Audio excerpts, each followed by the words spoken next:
Just remember what Martin said about trying to keep it straight. Every once in a while, just kind of straighten it out. And same thing with your fingers too. You really have a good sense of what you need to do to get better. And so I think that's awesome. It looks like you're doing great.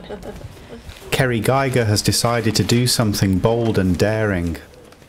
She's left behind her steady job on a labour ward in Richmond, Virginia, to bring her nursing skills to this poverty-stricken community in South Africa. We have all of the beds occupied. 8,000 miles from home, Kerry is spending 1 year as a young adult service corps volunteer, working with the Overstrand Care Centre in Hawston. We take patients from Kleinmond, which is about 15 kilometers to the west, all the way down to Hansby, which is over an hour's drive away. So we're the only inpatient rehabilitation center like this in the whole area. So the hospital will give us referrals. That's where most of our patients come from. I see you're doing exercises and you're able to move it. Good. Our most common patient is a stroke patient. Medically, they're okay to go home, but they maybe still have some paralysis or they're having some speech difficulties. And due to social circumstances at home, people who aren't there to help take care of them or just, where they're living. A lot of them come from townships. They live in shacks. So they'll stay with us until they're a little bit stronger and more ready to take care of themselves.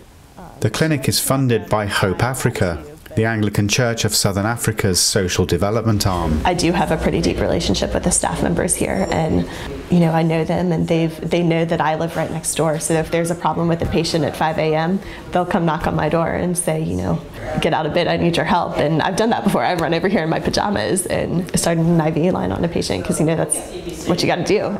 The clinic can accommodate up to 15 inpatients. Hello. But with a strong network of community carers, the clinic also provides home-based services for more than 120 patients. Hello, Marcus. My name is Keri. I met you once before. How are you doing today? It's completely changed, my view of nursing. It's changed my view of people and how people live and, what it means to live in a difficult situation. It's certainly grown my relationship with God. I've never been in a place where I was able to do so much self-reflection, and I think that's a huge part of this program.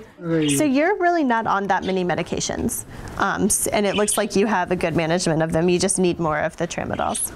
About a month ago, maybe 2 months ago now, he was lying in bed. He hadn't washed yet the day that I was there. So to see him up in a chair and responsive like that, and he was telling me, I take this medication for this and this medication for this. I really like it when you get to see that, when he actually knows what he's taking them for, and that's a sign that he's taking charge of his own health. And not all of our patients are like that all the time. So that was good to see. The clinic supports the wider community in many practical ways. Anything to ensure that their patients are receiving the right treatment. I'm going to let you do the bed bath, Eben, but I'm just going to take a look at his care plan, okay? Okay. Eben is a great example. He knows all of his patients and he really cares about them, and that's God's hands. That's a person reaching out to you.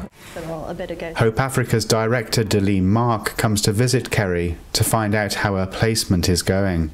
She finds that Kerry is bringing more than just nursing skills to her ministry here. One thing I started doing just recently is my parish priest at home in the US, she and I do morning prayer over Skype, and she opened it up to the rest of my parish. So there'll be 2 or 3 people sitting in her office with an Episcopal prayer book going through morning prayer with me, and a couple of patients will come. And I even have an Afrikaans prayer book and an Afrikaans Bible, and so we try and make it bilingual for them. Hello, good morning. Is Joanna there?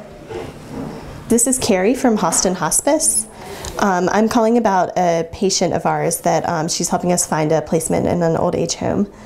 It's just one example of how the Young Adult Service Corps program strives to match personality and skills with the right placement. It's a good fit, placement-wise. I think that I'm really lucky. I would love to see another Yasker here next year. There's a lot that could be done here that you wouldn't need any nursing training to do. There's a huge need for pastoral care here. David, is there anything that you need from us that we're not doing for you right now? I may never know what a difference I make.